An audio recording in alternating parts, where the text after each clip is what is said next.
ونستعينه ونؤمن به ونتوكل عليه ونعوذ بالله من شرور أنفسنا ومن سيئات أعمالنا من يهده الله فلا مضل له ومن يضلل فلا هادي له وأشهد أن لا إله إلا الله وحده لا شريك له وأشهد أن محمدا عبده ورسوله أرسله بالهدى ودين الحق ليظهره على الدين كله ولو كره المشركون اللهم صل على محمد وعلى آل محمد كما صليت على إبراهيم وعلى آل إبراهيم إنك حميد مجيد اللهم بارك على محمد وعلى آل محمد كما باركت على إبراهيم وعلى آل إبراهيم إنك حميد مجيد أما بعد فإن خير الحديث كتاب الله وخير الهدي هدي محمد صلى الله عليه وسلم وشر الأمور محدثاتها وكل محدثة بدعة وكل بدعة ضلالة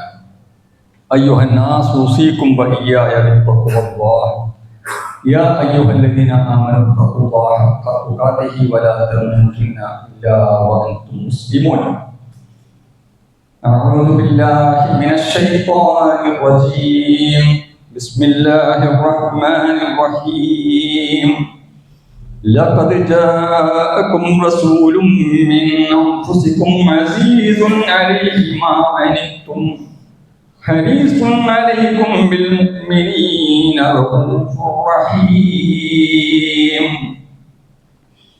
ആദമീയരായ സത്യവിശ്വാസികളെ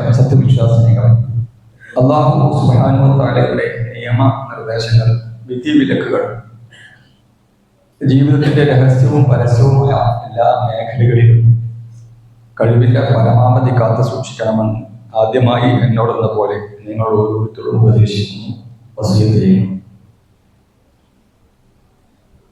കഴിഞ്ഞ ആഴ്ചകളിൽ നമസ്കാരവുമായിട്ട് ബന്ധപ്പെട്ട കാര്യങ്ങളാണ് നമ്മൾ പറഞ്ഞുകൊണ്ടിരുന്നത്.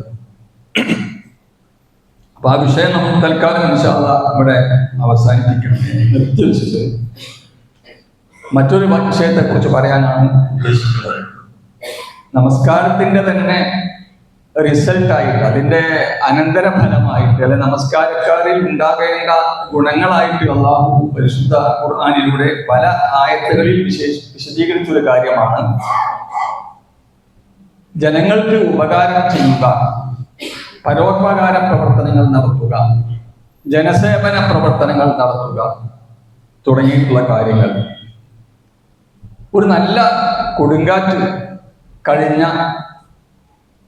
സമയത്ത് കടൽ തീരത്തുകൂടെ ചെറിയൊരു കുട്ടി നടന്നു പോവുക. അപ്പൊ ആ കുട്ടി കാണുന്നത് കടലിൽ നിന്ന് കരയിലേക്ക് എത്തിപ്പെട്ട ധാരാളം നക്ഷത്ര മത്സ്യങ്ങളെയാണ്. ആയിരക്കണക്കിന് നക്ഷത്ര മത്സ്യങ്ങൾ കടലോരത്തൊന്നാകെ നിറഞ്ഞു കിടക്കുക. ആ നക്ഷത്ര മത്സ്യങ്ങള് ജീവന് വേണ്ടി തുള്ളിച്ചാടുക, രക്ഷപ്പെടാൻ വേണ്ടി, വെള്ളത്തിലേക്ക് എത്താൻ വേണ്ടിയുള്ള വെപ്രാളത്തിലാണ്. അപ്പൊ ആ കുഞ്ഞ് മനസ്സിൽ നിന്ന് ആ കുട്ടിക്ക് ഒരു സഹായ ബോധം ഉണ്ടാകുന്നു. ആ കുട്ടി ആ മത്സ്യങ്ങളെ ഓരോന്നിനെ എടുത്ത് കടലിലേക്ക് ഇങ്ങനെ എറിഞ്ഞുകൊണ്ടിരിക്കുക, അതിന്റെ ജീവൻ രക്ഷിക്കാൻ വേണ്ടി. അപ്പൊ ഒരു പ്രായമുള്ള ഒരു മനുഷ്യൻ അതിലെ പോകുന്നുണ്ട്. അയാൾ കുട്ടിയോട് ചോദിച്ചു, മോനെ, എനിക്ക് ഈ മത്സ്യങ്ങളെ മുഴുവനും രക്ഷപ്പെടുത്താൻ എനിക്ക് കഴിയുമോ? ഈ മത്സ്യങ്ങളുടെ മുഴുവനും ജീവൻ ഇപ്പോഴത്തെ ഈ അവസ്ഥയിൽ നിന്ന് മാറിയ മറ്റൊരു ജീവൻ അവർക്ക് നൽകാൻ നിനക്ക് സാധിക്കുമോ? അത് നിനക്ക് കഴിയില്ല. അതുകൊണ്ട് നീ ഈ പണി ഒരു അനാവശ്യമായ പണിയാണ് എന്നാണ് ആ പ്രായമുള്ള ആൾ, ആ മുതിർന്ന ആൾ ആ കുട്ടിയോട് ഉപദേശിച്ചത്. കുട്ടി പറഞ്ഞു, അതിന് മറുപടി ഒന്നും പറയാതെ കുട്ടി ഒരു മീനിനെ കൂടി എടുത്ത്, തൊട്ടടുത്തുള്ള ഒരു മത്സ്യത്തെ കൂടി എടുത്ത് കടലിലേക്ക് എറിഞ്ഞിട്ട് പറഞ്ഞു, ആ ഒരു മത്സ്യത്തെ ഞാൻ രക്ഷപ്പെടുത്തി എന്ന് പറഞ്ഞു. ഇത് പൊതുവെ നമ്മുടെ സമൂഹത്തിലുള്ള ഒരു പ്രശ്നമാണ്. നമ്മുടെ നാട്ടിൽ ഒരുപാട് പ്രശ്നങ്ങളുണ്ട്, ഒരുപാട് വിഷയങ്ങളുണ്ട്. ആ പ്രശ്നങ്ങളിലും വിഷയങ്ങളിലും ഒക്കെ ഇടപെടുന്ന ആളുകൾ നമ്മുടെ നാട്ടിൽ ധാരാളമുണ്ട്. പക്ഷെ ഒരു പറ്റം ആളുകള് ഇതൊന്നും ഞങ്ങളെ ബാധിക്കുന്ന പ്രശ്നമല്ല, അതല്ലെങ്കിൽ ഇതൊന്നും ഞങ്ങൾ പരിഹരിച്ചാൽ തീരുന്ന വിഷയമല്ല, നമ്മൾ ഒരാളായിട്ട് എന്ത് ചെയ്യാനാണ് ഈ സാഹചര്യത്തിൽ എന്നൊക്കെ പറഞ്ഞ് നിഷ്ക്രിയരാകാൻ ശ്രമിക്കുന്നു എന്നതാണ്. ഇപ്പൊ ഡൽഹിയിൽ ഒരു വലിയ സമരം നടന്നല്ലോ.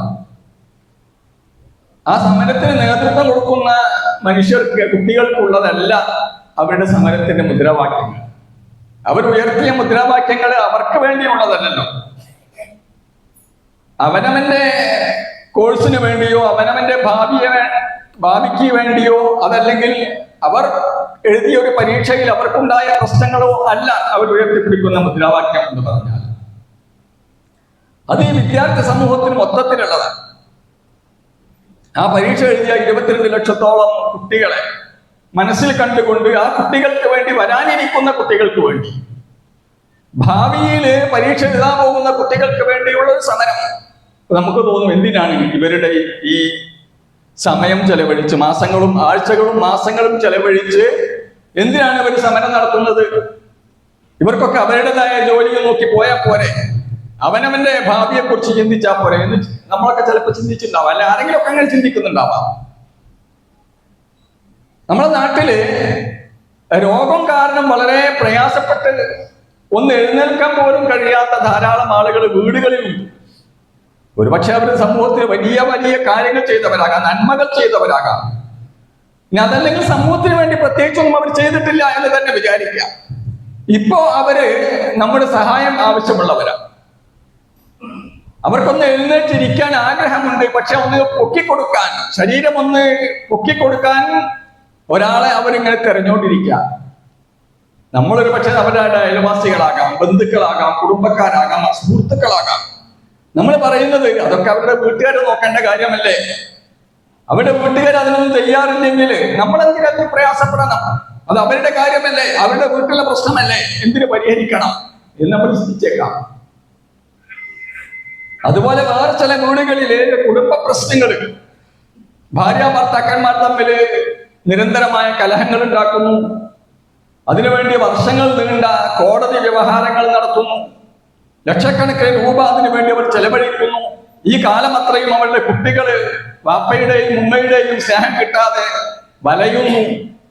നൂറുകണക്കിന് സ്ത്രീകളും കുട്ടികളും കണ്ണീര് വാർക്കുന്നു.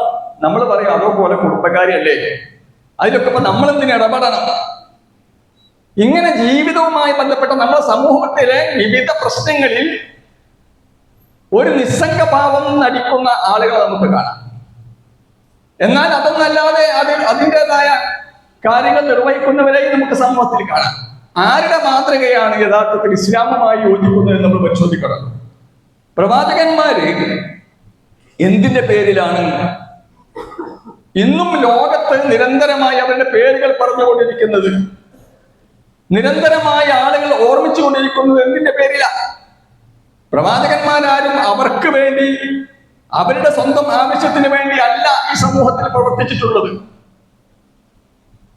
അവർ ഉയർത്തിപ്പിടിച്ചിട്ടുള്ള കാര്യങ്ങളൊന്നും അവർക്ക് വേണ്ടിയായിരുന്നില്ല. ഈ സമൂഹത്തെ രക്ഷപ്പെടുത്തണം, സമൂഹത്തിന് വേണ്ടി ജീവിക്കാം. പരിശുദ്ധ ഖുർആനിൽ അല്ലാഹു സുബ്ഹാനഹു വ തആല മുസ്ലിങ്ങളെ കുറിച്ച് പറഞ്ഞത് ഖൈറു ഉമ്മ എന്ന, കുൻതും ഖൈറ ഉമ്മത്തി, നിങ്ങളൊരു ഉത്തമമായ സമുദായമാണ്, ഖൈറായിട്ടുള്ള ഒരു സമുദായം.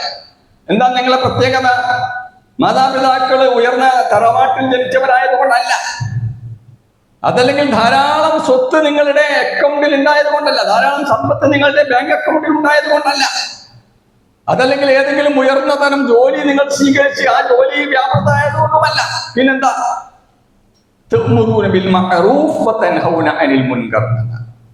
നിങ്ങൾ നല്ലത് കൽപ്പിക്കുകയും ചീത്ത വിരോധിക്കുകയും ചെയ്യുന്നു എന്ന് പറഞ്ഞാൽ നിങ്ങൾ സമൂഹത്തിൽ നന്മ ഉണ്ടാവാൻ ആഗ്രഹിക്കുന്നു, സമൂഹത്തിൽ തിന്മ ഉണ്ടാകരുതെന്ന് നിങ്ങൾ വിചാരിക്കുന്നു. സ്വന്തം ജീവിതത്തിൽ മാത്രമല്ല, അവനവന്റെ ജീവിതത്തിന് നന്മയുണ്ടാവുക, ഇല്ലാതിരിക്കുക എന്നതുപോലെ തന്നെ എന്റെ സുഹൃത്തിനിടയിലും നന്മയുണ്ടാവണം, തിന്മ ഉണ്ടാകരുത്. എന്റെ സുഹൃത്തിന്റെ വീട്ടിലും സന്തോഷം ഉണ്ടാകണം, എന്റെ വീട്ടിൽ സന്തോഷം ഉണ്ടാകുന്നത് പോലെ എന്ന രീതിയിൽ ചിന്തിക്കുന്നവരാണ് നിങ്ങൾ. അതുകൊണ്ടാണ് നിങ്ങളെ കുറിച്ച് ഖുർആൻ പറഞ്ഞത് ജനങ്ങൾക്ക് വേണ്ടി ഉയർത്തെഴുന്നേൽപ്പിക്കപ്പെട്ടവരാണ് നിങ്ങൾ. ഒരു വിശ്വാസിയും അവനവന് വേണ്ടിയുള്ളവരല്ല. ഒരു വിശ്വാസിയും അവന്റെ കുടുംബത്തിന് വേണ്ടി പണിയെടുക്കാൻ മാത്രം നിയോഗിക്കപ്പെട്ടവരല്ല. ഒരു വിശ്വാസിയും സ്വന്തം കാര്യം നോക്കി ജീവിക്കേണ്ടവനല്ല. പിന്നെ ഉഖ്രിജത്ത് ലിന്നാസ്, ജനങ്ങൾക്ക് വേണ്ടി ഉയർത്തെഴുന്നേൽപ്പിക്കപ്പെട്ടവരാകുന്നു നിങ്ങൾ എന്ന്. അതുകൊണ്ടാണ് നിങ്ങളെ അല്ലാഹു സുബ്ഹാനഹു വ തആല ഉത്തമ സമുദായമാണ് നിങ്ങൾ എന്ന് പറയാൻ കാരണം. അതല്ലാതെ വേറെ ഏതെങ്കിലും യോഗ്യത കൊണ്ടല്ല എന്ന് ഖുർആൻ പറഞ്ഞു.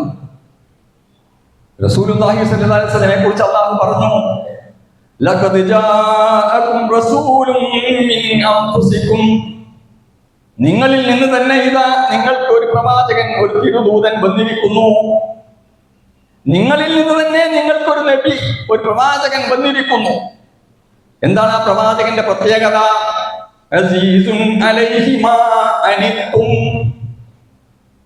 അസീസ് എന്താണ്? അങ്ങേയറ്റം പ്രയാസം അനുഭവിക്കുന്നവനാകുന്നു, സഹിക്കാൻ കഴിയാത്തവൻ. അസീസുൻ അലൈഹി മാ അനിത്തും, നിങ്ങൾ പ്രയാസപ്പെടുന്നത്, നിങ്ങൾക്ക് വിഷമമുണ്ടാകുന്നത് സഹിക്കാൻ പറ്റാത്തൊരു പ്രവാചകൻ. എന്താ റസൂലുള്ളാഹി സ്വല്ലല്ലാഹു അലൈഹി വസല്ലമയുടെ പ്രത്യേകതയായിട്ട് അത് പറഞ്ഞത്? ഈ സമൂഹത്തിൽ ആരെങ്കിലും പ്രയാസപ്പെടുന്നത് പ്രവാചകന് സഹിക്കില്ല. പരലോകത്ത് മനുഷ്യൻ പ്രയാസപ്പെടുന്ന എന്തിന്റെ പേരില? ഒരുപാട് കാര്യങ്ങൾ പറഞ്ഞതിൽ ഏറ്റവും പ്രധാനപ്പെട്ടത് എന്താ? അല്ലാഹു സുബ്ഹാനഹു വ തആലക്ക് മാത്രം നൽകേണ്ട ആരാധന അതല്ലാത്ത ശക്തികൾക്ക്, വ്യക്തികൾക്ക് പതിച്ചു കൊടുക്കുക, ശിർക്ക് ചെയ്യുക, തൗഹീദിന് വിരുദ്ധമായി പ്രവർത്തിക്കുക, ശിർക്ക് ജീവിതത്തിൽ ഉണ്ടാവുക എന്നതാണ് ഒരു മനുഷ്യൻ ചെയ്യുന്ന ഏറ്റവും വലിയ തെറ്റ്. അവൻ ചെയ്യേണ്ട ഏറ്റവും വലിയ നന്മ എന്താ? അവന്റെ ആരാധന മുഴുവൻ അള്ളാഹുവിന് വേണ്ടിയാക്കുക.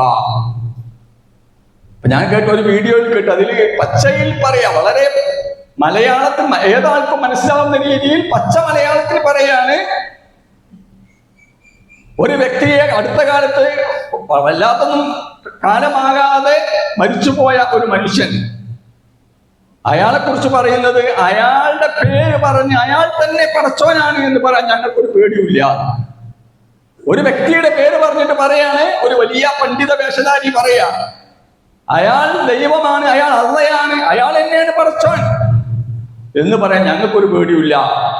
അയാളുടെ അനുഗ്രഹം കൊണ്ടാണ് ഇവിടെ എല്ലാ സൗകര്യവും നമുക്ക് ലഭിക്കുന്നത് എന്ന് വിശ്വസിക്കുന്ന ഒരു സമൂഹം ഈ കാലഘട്ടത്തിൽ, ഈ പട്ടാപ്പകലിലും ഇത്രമാത്രം കൂരിട്ട് നിറഞ്ഞ ശിർക്ക് ബാധിച്ച ഒരു സമൂഹത്തിലാണ് നമ്മൾ ജീവിച്ചുകൊണ്ടിരിക്കുന്നത്. അപ്പൊ നന്മ കൽപ്പിക്കുകയും തിന്മ വിരോധിക്കുകയും ചെയ്യുക എന്ന സാമൂഹികമായ ഇടപെടൽ നടത്തേണ്ടവരാണ് ഞാനും നിങ്ങളും. അതുപോലെ തന്നെ സമൂഹത്തിന്റെ പ്രയാസങ്ങൾ, മറ്റു പലതരത്തിലുള്ള പ്രയാസങ്ങൾ, ഞാൻ നേരത്തെ സൂചിപ്പിച്ചതുപോലെ കുടുംബ പ്രശ്നം വീട്ടിലുണ്ടായാല് അറന്റെ ഉള്ളിൽ വീട്ടിൽ താമസിക്കുന്ന ഓരോ മനുഷ്യനും താമസിക്കുന്ന അവന്റെ കിടപ്പറയിൽ ഉണ്ടാകുന്ന പ്രശ്നമാണ് അന്താരാഷ്ട്ര പ്രശ്നമായിട്ട് മാറുന്നത്. അവനവന്റെ വീട്ടിലെ സന്തോഷവും സമാധാനവുമാണ് സമൂഹത്തിൽ മൊത്തത്തിലുള്ള സന്തോഷവും സമാധാനവുമായിട്ട് വരുന്നത്. നമ്മളെ വീട്ടിൽ സ്വസ്ഥത ഉണ്ടെങ്കിലല്ലേ നമുക്ക് സ്വസ്ഥമായിട്ട് കാര്യങ്ങൾ ചെയ്യാൻ പറ്റുള്ളൂ. ഏത് ഭരണാധികാരിയാണെങ്കിലും അങ്ങനെ തന്നെയാണ്. അപ്പൊ ഓരോരുത്തരുടെയും പ്രശ്നങ്ങളെ, ആ പ്രശ്നങ്ങൾ പർവ്വതീകരിച്ചു പോകാതെ പരിഹരിക്കുക എന്നതും ഒരു തരത്തിലുള്ള സാമൂഹ്യമായ സഹായമാണ്, സാമൂഹിക പ്രവർത്തനമാകുന്നു. അപ്പൊ റസൂലുള്ളാഹിനെ കുറിച്ച് അല്ലാഹു പറഞ്ഞു, അസീസുൻ അലൈഹി മാ അനിത്തും, നിങ്ങൾ പ്രയാസപ്പെടുന്നത് സഹിക്കാൻ പറ്റാത്ത ഒരു പ്രവാചകൻ. ഹരീസുൻ അലൈക്കും, നിങ്ങളുടെ മേൽ അങ്ങേ അറ്റത്തെ അത്യാഗ്രഹമുള്ള ഒരു പ്രവാചകൻ എന്ന് പറഞ്ഞാൽ നിങ്ങൾ പ്രയാസപ്പെടരുത്, നിങ്ങൾ ഇങ്ങനൊന്നും ആയാ പോരാ, നിങ്ങളുടെ ഈ അവസ്ഥയിൽ നിങ്ങൾ മാറണം, ഉയരണം, നിങ്ങൾക്ക് അറിവുണ്ടാകണം, വിവരമുണ്ടാകണം, എല്ലാം നിങ്ങൾ പഠിച്ചു മനസ്സിലാക്കണം. അങ്ങനെ ദുനിയാവിലും ആഖിറത്തിലും ഈ സമുദായം രക്ഷപ്പെടണമെന്ന അങ്ങേയറ്റത്തെ തീവ്രമായ ആഗ്രഹവും അതിനുവേണ്ടിയുള്ള അധ്വാന മനസ്ഥിതിയും വെച്ച് പുലർത്തിയ ഒരു പ്രവാചകൻ. ബിൽ മുഅ്മിനീന റഊഫുർ റഹീം, വിശ്വാസികളോട് ആ പ്രവാചകൻ സല്ലല്ലാഹു അലൈഹി വസല്ലമക്ക് അങ്ങേയറ്റം ദയയും അതുപോലെ കരുണയും ഉണ്ടായിരുന്നു. അതാ പ്രവാചകന്റെ പ്രത്യേകതയായിട്ട് പറഞ്ഞത്. അത് നമുക്കുണ്ടാവേണ്ട പ്രത്യേകതകളാ. മറ്റൊരു വചനത്തിൽ അല്ലാഹു പറഞ്ഞു, യഅ്മുറുഹും ബിൽ മഅറൂഫ്, നബി സല്ലല്ലാഹു അലൈഹി വസല്ലം ചെയ്ത കർമ്മം എന്താണ്? പ്രവാചകൻ ഈ സമൂഹത്തിൽ ചെയ്ത ഡ്യൂട്ടി എന്തായിരുന്നു? യഅ്മുറുഹും ബിൽ മഅറൂഫ്, അവരോട് നല്ലത് കൽപ്പിച്ചു, നല്ല കാര്യങ്ങൾ കൽപ്പിച്ചു. നിങ്ങൾ ശിർക്ക് ചെയ്യരുത് എന്ന് പറഞ്ഞു, നിങ്ങൾ തൗഹീദിന്റെ ആളുകളാകണമെന്ന് പറഞ്ഞു, നിങ്ങൾ മറ്റുള്ള മനുഷ്യരെ സഹായിക്കണമെന്ന് പറഞ്ഞു. പാവപ്പെട്ടവന്റെ വിഷമങ്ങൾ മനസ്സിലാക്കണമെന്ന് പറഞ്ഞു. അവർക്ക് വേണ്ടി പ്രവാചകൻ ശബ്ദിക്കുക മാത്രമല്ല, സ്വന്തം ജീവിതത്തിൽ അത് മാതൃകയായി കാണിച്ചു കൊടുത്തു. ഒരുപാട് ഞാൻ വിശദീകരിക്കുന്നില്ല, നമുക്ക് അറിയുന്ന കാര്യങ്ങളാണ്. അനിൽ മുൻകർ, തിന്മ പ്രവാചകൻ വിരോധിക്കുന്നു. നിങ്ങൾ തെറ്റ് ചെയ്യരുത്, മദ്യം ഉപയോഗിക്കരുത്, ലഹരി പദാർത്ഥങ്ങൾ നിങ്ങൾ ഉപയോഗിക്കരുത്, നിങ്ങൾ മാതാപിതാക്കളെ ദ്രോഹിക്കരുത്. അല്ലാഹുവിന്റെ റസൂൽ സല്ലല്ലാഹു അലൈഹി വസല്ലമ പറയാത്ത നന്മകൾ, തിരുത്താത്ത തിന്മകൾ നമുക്ക് കാണാൻ കഴിയില്ല. എല്ലാ നന്മകളും പ്രവാചകൻ ഉപദേശിച്ചിട്ടുണ്ട്, എല്ലാ തിന്മകളും പ്രവാചകൻ വിലക്കിയിട്ടുണ്ട്. നല്ല വിശിഷ്ടമായ ഭക്ഷ്യവസ്തുക്കൾ ഏതെന്ന് പ്രവാചകൻ കൽപ്പിച്ചു. പ്രവാചകൻ അത് വിശദീകരിച്ചു പറഞ്ഞു കൊടുത്തു. ചീത്ത ഭക്ഷ്യവസ്തുക്കൾ ഏതൊക്കെയാണെന്ന് പറഞ്ഞ് വിശദീകരിച്ചു കൊടുത്തു. അത് നിങ്ങൾ കഴിക്കരുതെന്ന് പറഞ്ഞു.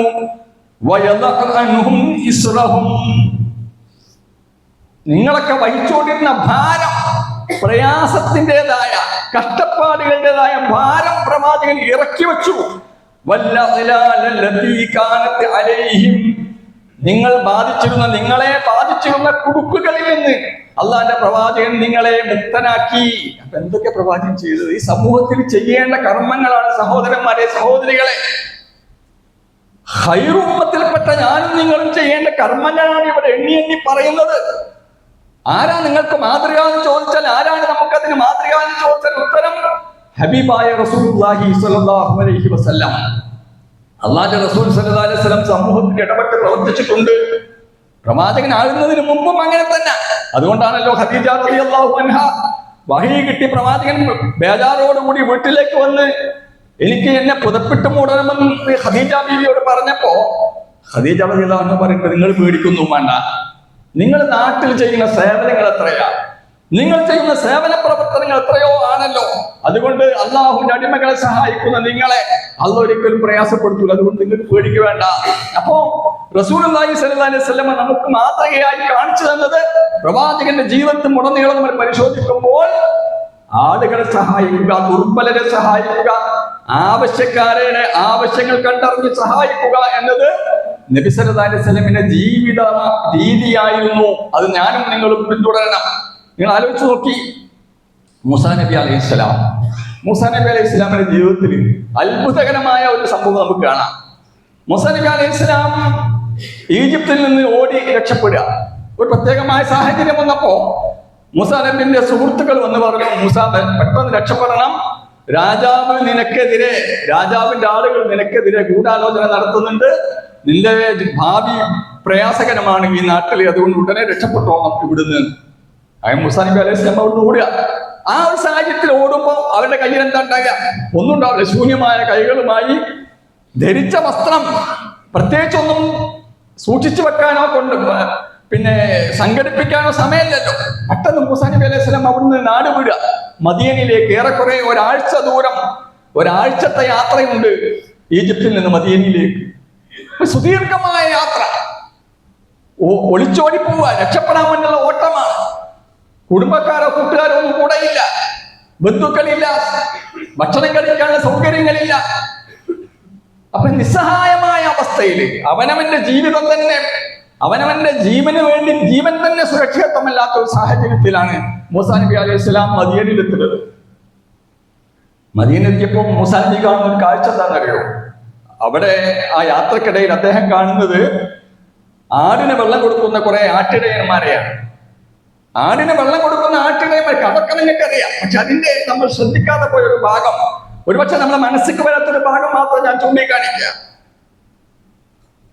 മൂസാ നബി അലൈഹി സ്വലാം കാണുന്നത് ആടിന് വെള്ളം കൊടുക്കാൻ വേണ്ടി കാത്തിരിക്കുന്ന കുറെ ആളുകളാണ്.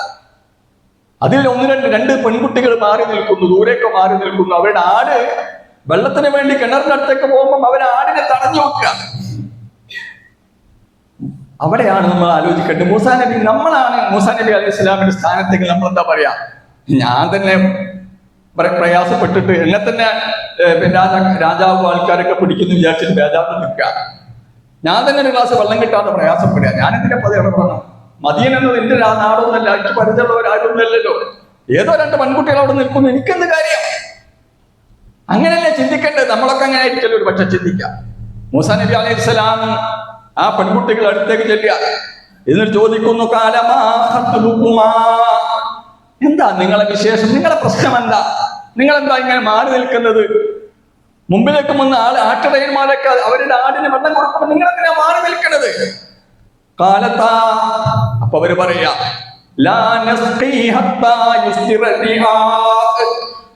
ഈ ആട്ടിടയന്മാരൊക്കെ ഉണ്ടല്ലോ, പുരുഷന്മാരായ ഈ ആട്ടിടയന്മാർ, അവരൊക്കെ അവരുടെ ആടിന് വെള്ളം കൊടുത്ത് പോയതിനു ശേഷം മാത്രമേ ഞങ്ങൾ എന്ത് ചെയ്യാറുള്ളൂ, ഞങ്ങളുടെ ആടിന് വെള്ളം കൊടുക്കാറുള്ളൂ. കാരണം അവരെ ആ ആണുങ്ങളെ തിരക്കി പോകണ്ടെന്ന് വിചാരിച്ചിട്ടാ. അപ്പൊ സ്വാഭാവികമായിട്ടും മൂസാ നബിയുടെ മനസ്സിൽ വേറൊരു ചിന്ത വരും, എന്താ അവരെ വീട്ടിൽ ആണുങ്ങളില്ലേ, എന്നാ പിന്നെ ഈ പെൺകുട്ടികളെ പറഞ്ഞു വിടണോ, ഈ ആണുങ്ങള് വെള്ളം എടുക്കുന്നിടത്തേക്ക് വീട്ടിലേതെങ്കിലും പുരുഷന്മാരയച്ചാൽ പോരെ എന്ന് ചോദിക്കാൻ സാധ്യതയുണ്ട് എന്നതുകൊണ്ട് ആ പെൺകുട്ടികൾ പറഞ്ഞു. പിന്നെ പറയുന്നത് എന്താ,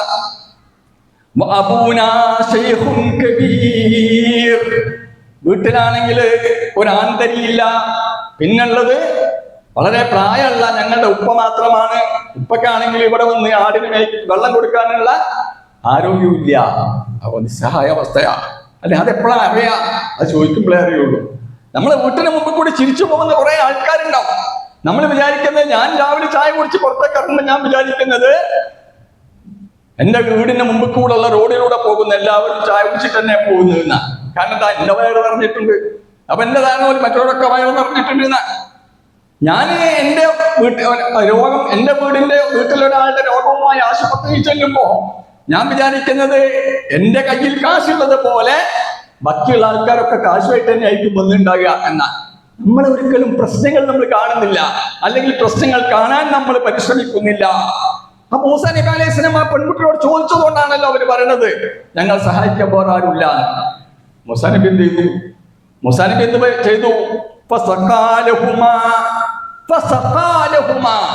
ആ രണ്ടുപേരുടെയും ആടിന് വെള്ളം എടുത്തു കൊടുത്തു. എന്തിന് ചെയ്യണം ഇത്?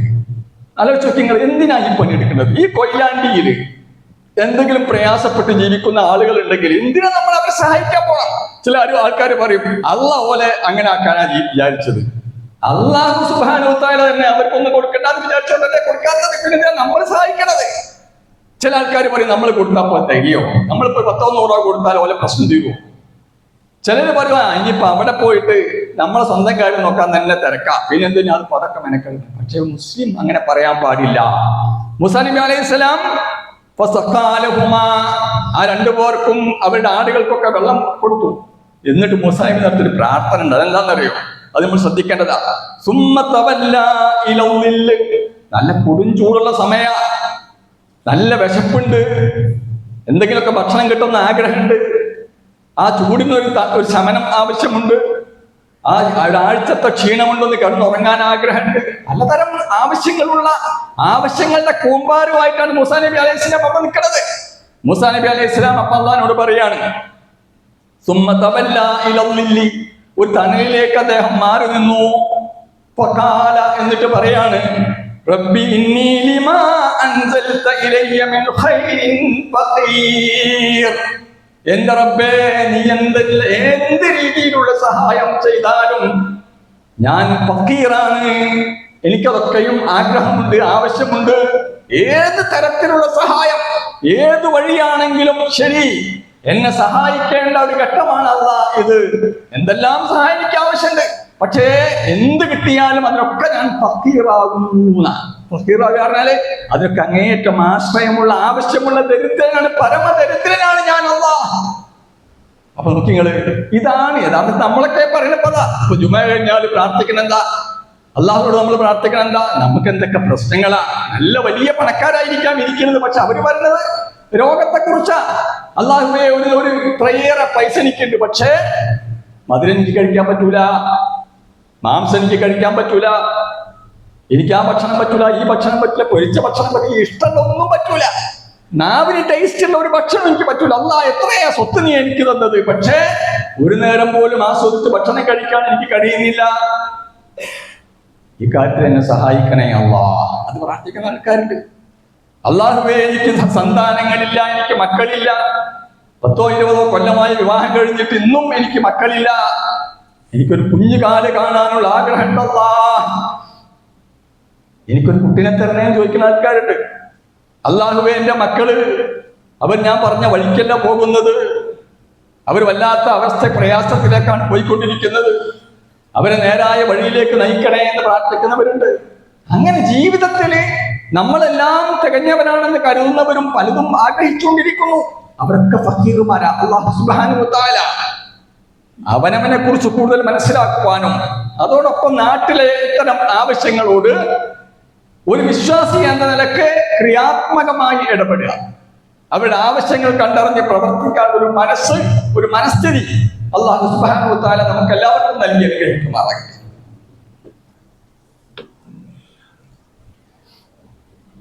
അൽഹംദുലില്ലാഹി റബ്ബിൽ ആലമീൻ വസ്സലാത്തു വസ്സലാമു അലാ റസൂലിഹി വഅലാ ആലിഹി വസഹ്ബിഹി അജ്മഈൻ. അമ്മാ ബഅദ്. പ്രിയമുള്ള സത്യവിശ്വാസികളെ, സത്യവിശ്വാസിനികളെ, അല്ലാഹു സുബ്ഹാനഹു വ തആലയുടെ നിയമനിർദ്ദേശങ്ങൾ ജീവിതത്തിന്റെ എല്ലാ മേഖലകളിലും കഴിവിന്റെ പരമാവധി കാത്തു സൂക്ഷിക്കണമെന്ന് ഒരിക്കൽ കൂടി എന്നോട് പോലെ നിങ്ങൾ ഓരോരുത്തരും ഉപദേശിക്കുന്നു, വസിയ്യത്ത് ചെയ്യുന്നു. യൂസുഫ് നബി അലൈഹിസ്സലാം, അദ്ദേഹത്തെ രാജാവ് ജയിലിൽ നിന്ന് മോചിപ്പിക്കുകയും അങ്ങനെ അദ്ദേഹത്തിനോട് പറഞ്ഞു, നിനക്ക് നല്ലൊരു സ്ഥാനം തരാൻ പോവുകയാണ് ഞാൻ എന്ന് പറഞ്ഞു. അപ്പൊ അദ്ദേഹം യൂസുഫ് നബി അലൈഹിസ്സലാം രാജാവിനോട് പറയാണ്, അങ്ങനെയാണെങ്കിൽ ഈ ഭൂമിന്റെ, ഈ നാടിന്റെ ഖജനാവ് എന്നെ ഏൽപ്പിച്ചോളി എന്ന് പറഞ്ഞാൽ അവിടുത്തെ എന്തിനാണെന്ന് ഏൽപ്പിക്കാൻ പറഞ്ഞത്? ഇന്നി ഹഫീദുൻ അലീം, ഞാനത് നന്നായി സൂക്ഷിക്കാൻ കഴിയുന്ന, നല്ല അതിനെക്കുറിച്ച് ധാരണയുള്ള, വിവരമുള്ള ഒരു മനുഷ്യനാണ്. അപ്പൊ ഈ നാട്ടില് ഇത്രയും ലക്ഷക്കണക്കിന് ആളുകൾ താമസിക്കുന്ന ഒരു നാട്, ഈ നാട് കടുത്ത ക്ഷാമത്തിലേക്ക് പോകാൻ പോവുക. ആ നാട്ടിലെ മുഴുവൻ മനുഷ്യന്മാരുടെ ഈ പ്രശ്നങ്ങൾ എന്റെ പ്രശ്നമായി മൂസാ നബി മനസ്സിലാക്കുക, അല്ല യൂസുഫ് നബി അലൈഹി സ്വലാം മനസ്സിലാക്കുക. എന്നിട്ട് യൂസുഫ് നബി അലൈഹി സ്വലാം പറഞ്ഞത്, എന്നെ ഈ ഉത്തരവാദിത്തം ഏൽപ്പിച്ചാൽ ഞാൻ ഇവിടുത്തെ മുഴുവൻ മനുഷ്യന്മാരുടെയും ക്ഷേമത്തിന് വേണ്ടി പ്രവർത്തിക്കാം, ഇവിടുത്തെ സാമ്പത്തികമായ പ്രശ്നങ്ങളൊക്കെ ഞാൻ തീർക്കാം, ഇവിടുത്തെ ക്ഷാമം ഒക്കെ പരിഹരിക്കാൻ ആവശ്യമായ പ്രവർത്തനങ്ങളൊക്കെ ആസൂത്രണം ചെയ്ത് ഞാൻ നടപ്പിലാക്കാം. അല്ലെ, ഒരു നന്മ ആഗ്രഹിക്കുക യൂസുഫ് നബി അലൈഹി സ്വലാം. അതിനെ കുറിച്ച് കൂടുതൽ വിശദീകരിക്കാൻ സമയമില്ലാത്തതുകൊണ്ടാണ് വലിയ ഒരുപാട് ചർച്ചകൾ നടന്നൊരു ആയത്തായി നടന്നുകൊണ്ടിരിക്കുന്ന കാര്യവുമാണ്. അപ്പൊ ഇവിടെ യൂസുഫ് നബി അലൈഹി സ്വലാം എന്താ ആഗ്രഹിക്കുന്നത്? അധികാരം കിട്ടാൻ അല്ല, പിന്നെ സമൂഹത്തിന് വേണ്ടി സേവനം ചെയ്യാനുള്ള അദ്ദേഹത്തിന്റെ മനസ്ഥിതി അദ്ദേഹം അവിടെ അവതരിപ്പിച്ച് രാജാവ് സ്ഥാനം അദ്ദേഹത്തിന് കൊടുക്കുക. എന്നിട്ട് ഈ ആയത്തിന്റെ അവസാനം അള്ളാഹ് പറയുന്നുണ്ട്, നുസീബു ബിറഹ്മത്തിനാ മൻ നശാ, നാം ഉദ്ദേശിക്കുന്ന ആളുകൾക്ക് നമ്മുടെ കാരുണ്യം അനുഭവിപ്പിച്ചു കൊടുക്കുന്നതാണ്. വലാ നുദീഉ അജ്റൽ മുഹ്സിനീൻ, മുഹ്സിനീങ്ങളുടെ പ്രതിഫലം ഞാൻ പാഴാക്കുകയില്ല. അപ്പൊ എന്ന് പറഞ്ഞാൽ ഇങ്ങനെയുള്ള സാമൂഹ്യ പ്രവർത്തനം നടത്തുന്ന, സമൂഹത്തിന് വേണ്ടി പണിയെടുക്കുന്ന, സമൂഹത്തിന്റെ ഉന്നമനം ലക്ഷ്യമാക്കി പ്രവർത്തിക്കുന്ന ആളുകളുടെ നന്മ, അവർ ചെയ്യുന്ന നന്മ ഒരിക്കലും അല്ലാഹു സുബ്ഹാനഹു വ തആല പാഴാക്കുകയില്ല എന്നാണ്. അപ്പോ എനിക്ക് എൻ്റെ സഹോദരന്മാരോട്, സഹോദരികളോട് പറയാനുള്ളത്, ഇപ്പൊ മഴക്കാലാണ്, അറുതിയുടെ കാലമാണ്, ഒരുപാട് പ്രയാസങ്ങളുടെ കാലം. നമുക്ക് ചെയ്യാൻ പറ്റുന്ന വളരെ വളരെ ചെറിയ കാര്യങ്ങളെങ്കിലും, ഏറ്റവും ചുരുങ്ങിയത് ഒരാളുടെ വീട്ടിലേക്ക് പോകുന്ന 3-4 ഫൂട്ട് വഴിയിൽ വെള്ളം കെട്ടിക്കിടക്കുന്നുണ്ടെങ്കിൽ നമ്മളെ വീട്ടിൽ നിന്ന് കുറച്ച് മണ്ണെങ്കിലും അവിടെ ഇട്ടെടുത്തൊന്ന് വൃത്തിയാക്കി കൊടുക്കാൻ, നടന്നു പോകുന്ന വഴിയൊന്ന് വൃത്തിയാക്കി കിടക്കട്ടെ എന്ന് വിചാരിക്കാൻ, വെള്ളം ചവിട്ടാതെ, ചളി ചവിട്ടാതെ അവർക്കൊന്ന് അപ്പുറത്തേക്ക് എത്താനുള്ള ഒരു സൗകര്യം എന്തെങ്കിലും ചെയ്തു കൊടുക്കാൻ സഹോദരന്മാരെ, സഹോദരികളെ നമുക്ക് കഴിയില്ലേ? വീട്ടിലതുപോലെ പ്രയാസപ്പെടുന്ന രോഗികളെ ആഴ്ചയിൽ ഒരിക്കലെങ്കിലും ഈ പാലിയേറ്റീവിന്റെ പ്രവർത്തകന്മാരൊക്കെ അൽഹംദുലില്ലാഹ് നമ്മുടെ നാടുകളിലൊക്കെ ധാരാളമായിട്ട് പ്രവർത്തിക്കുന്നുണ്ട്. ഞാൻ അത്ഭുതപ്പെട്ടു പോകും. നമുക്കൊന്നും ഒരിക്കലും ചിന്തിക്കാൻ പോലും കഴിയാത്ത രീതിയിൽ അവർ ശ്രമിച്ചു. അല്ലാഹു സുബ്ഹാനഹു വ തആല അവർക്കൊക്കെ തക്കതായ പ്രതിഫലം നൽകി അനുഗ്രഹിക്കുമാറാകട്ടെ. അതുപോലെ നമ്മുടെ നാട്ടിൽ നടക്കുന്ന ദഅവാ പ്രവർത്തനങ്ങൾ, ജീവകാരുണ്യ പ്രവർത്തനങ്ങൾ, സാമൂഹ്യക്ഷേമ പ്രവർത്തനങ്ങൾ, ഇതൊക്കെ ഒരു ഇസ്ലാമിന്റെ ആശയവുമായിട്ട്, ഇസ്ലാമിന്റെ നിർദ്ദേശങ്ങൾ അതുമായിട്ടൊക്കെ ബന്ധപ്പെട്ട് ഖുർആൻ എന്ന് പറയുന്നത്, ഹദീസ് എന്ന് പറയുന്നത് പഠിക്കണം. അപ്പൊ നമസ്കരിക്കുന്ന ഒരാൾക്ക് ഉണ്ടാവേണ്ട പ്രധാനപ്പെട്ട ഒരു സ്വഭാവം മറ്റുള്ളവരെ സഹായിക്കുക. അത് ഖുർആൻ തന്നെ പറഞ്ഞത്. നമസ്കാരക്കാർക്ക് നാശം എന്ന് പറഞ്ഞിട്ട് ഖുർആൻ അവസാന കാര്യം പറയുന്നുണ്ട്. ഞാൻ വിശദീകരിക്കുന്നില്ല. അല്ലാഹു സുബ്ഹാനഹു വ തആല നമ്മുടെ എല്ലാ നല്ല ഉദ്ദേശങ്ങളും ആഗ്രഹങ്ങളും പൂർത്തീകരിച്ച് തരുമാറാകട്ടെ. പിന്നെ നമ്മുടെ ഈ ഇത്തരം പ്രവർത്തനങ്ങളുമായിട്ട് ബന്ധപ്പെട്ട് നമ്മുടെ ഈ ഇർഷാദിന്റെ കീഴിൽ കുറെ പ്രവർത്തനം നടക്കുന്നുണ്ട്. നിങ്ങൾക്കറിയാം, ഞാൻ വിശദീകരിക്കേണ്ട കാര്യമില്ല. ചികിത്സ സഹായം, മറ്റു പല സഹായങ്ങൾ നമ്മൾ ചെയ്തു കൊടുക്കുന്നുണ്ട്. ഈ സഹായത്തിനുള്ളൊരു കലക്ഷൻ ഇന്നിവിടെ നടക്കുന്നുണ്ട്. സാന്ദർഭികമായിട്ട് അത് ഇവിടുന്ന് പറയാൻ പറഞ്ഞു എന്ന് മാത്രമേ ഉള്ളൂ. ഞാൻ വിഷയം അതുമായിട്ട് ബന്ധപ്പെടുത്തി പറഞ്ഞതല്ല. എന്തായാലും ശരി, അത് ഒന്നിച്ചു വന്നു എന്ന് മാത്രമേ ഉള്ളൂ. ചിലപ്പോൾ അങ്ങനെ ഉണ്ടാവുമെന്ന് ചിന്തിക്കുക. ഇതിനു വേണ്ടിയിട്ടാണ് ഈ വിഷയം പറഞ്ഞതെന്ന് വിചാരിക്കേണ്ട. കാരണം വന്നപ്പോൾ കമ്മിറ്റിക്കാർ പറയാൻ പറഞ്ഞതാണ്. അല്ലാഹു സുബ്ഹാനഹു വ തആല നമ്മൾ ചെയ്യുന്ന എല്ലാ നന്മകളും സ്വാലിഹായ അമലായി സ്വീകരിക്കുമാറാകട്ടെ. നമ്മളുടെ ജീവിതത്തിൽ ഉണ്ടാകുന്ന എല്ലാ പ്രയാസവും അല്ലാഹു ദൂരീകരിച്ചിരിക്കുമാറാകട്ടെ. നമ്മുടെ വീട്ടിലൊക്കെ പലരും രോഗികളായിട്ടുണ്ട്.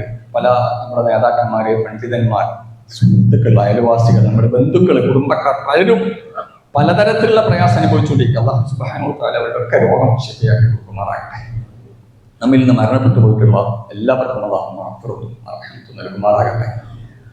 ലോകത്തിന്റെ വിവിധ ഭാഗങ്ങളിൽ പലതരം പ്രയാസങ്ങൾ അനുഭവിച്ചുകൊണ്ടിരിക്കുന്ന ആളുകളുണ്ട്. യുദ്ധത്തിന്റെ കെടുതികൾ, പലരും റോഹിംഗ്യൻ മുസ്ലിങ്ങൾ, അഭയാർത്ഥികൾ, നൂറുകണക്കിന് ആളുകൾ സമുദ്രത്തിൽ ആഴങ്ങളിലേക്ക് ആർക്കും വേണ്ടാത്തവരായി എറിഞ്ഞാട്ടപ്പെടുന്നു. ഇത്രയേറെ ആളുകളാണ്. അവരൊക്കെ മുസ്ലിങ്ങളായി എന്നൊരൊറ്റ കാരണം കൊണ്ട് നാട്ടിൽ നിന്ന് തന്നെ ആട്ടി ഓടിക്കപ്പെടുക. അവര് വേറെ പോകാൻ സ്ഥലമില്ലായിട്ട് കടലിൽ തന്നെ പോകുന്ന വഴിയിൽ ഏതെങ്കിലും കിട്ടുന്ന വഞ്ചിയിലൊക്കെ കയറി പോകുമ്പോൾ മുങ്ങി മരിച്ചുവാണ്. അല്ലാഹു സുബ്ഹാനഹു വ തആല അവിടെ ഭാവി ജീവിതം, അവിടെ ജീവിച്ചുകൊണ്ടിരിക്കുന്ന മറ്റ് ആളുകളുടെ അവശേഷിക്കുന്നവർക്കെങ്കിലും സ്വസ്ഥമായി സമാധാനമായി ജീവിക്കാനുള്ള സാഹചര്യം നൽകി അനുഗ്രഹിക്കുമാറാകട്ടെ. اللهم اغفر للمؤمنين والمؤمنات والمسلمين والمسلمات الأحياء منهم والأموات إنك مجيب الدعوات يا قاضي الحاجات. ربنا آتنا في الدنيا حسنة وفي الآخرة حسنة وقنا عذاب النار. ربنا تقبل منا إنك أنت السميع العليم وتب علينا إنك أنت التواب الرحيم واغفر لنا يا غافر المذنبين آمين برحمتك يا أرحم الراحمين. الحمد لله رب العالمين وصلى الله على محمد وعلى آله وسلم.